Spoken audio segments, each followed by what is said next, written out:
U.S. troops could be going to Ukraine. That is what a report from NBC News just said. And I want to break it down for you. And don't just listen to the title, let's actually go over the details in the article. For those who don't know, yesterday we had Zelensky and the Ukrainian team meet with Keith Kellogg, who's the envoy for peace talks between Ukraine and Russia, and he's from the United States. He was appointed by Donald Trump. We were all waiting for them to make an announcement later on about what was said, but it turns out they actually worked overnight to get some kind of bilateral agreement when it comes to Ukraine's rare earth minerals. You may remember that Donald Trump said that he wanted $500 billion worth of minerals from Ukraine because he wanted some kind of payback for the weapons that were sent to Ukraine, which totals $175 billion.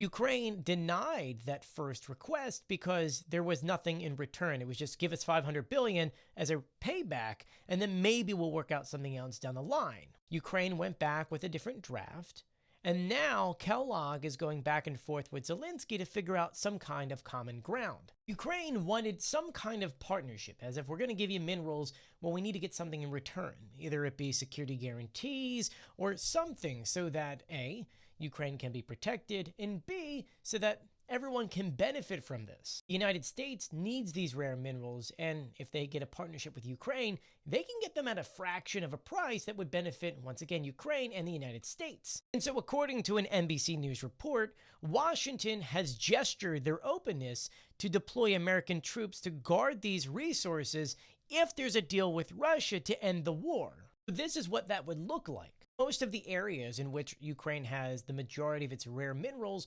are located in areas that Russia currently holds. Russia originally invaded this part of Ukraine because of these rare minerals. And so in order to get them, you have to A, push back the Russians, B, rebuild those factories and facilities, and C, safeguard them. Ukraine would get back some of its territory.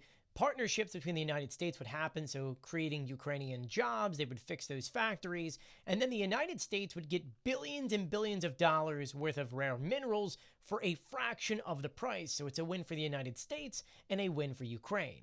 This report is actually further verified with Mike Waltz, who did say earlier today that Ukraine is expected to sign this deal with the United States in the very short term. Now, there are a few things you have to keep in mind. This would be something only if there is a peace deal between Ukraine and Russia, and at this very moment, there is none. Russia is still asking for the same demands they wanted 3 years ago, and they're not willing to budge. As Marco Rubio said before, their meeting that took place in Saudi Arabia was to see whether or not Russia was actually serious about ending it, and at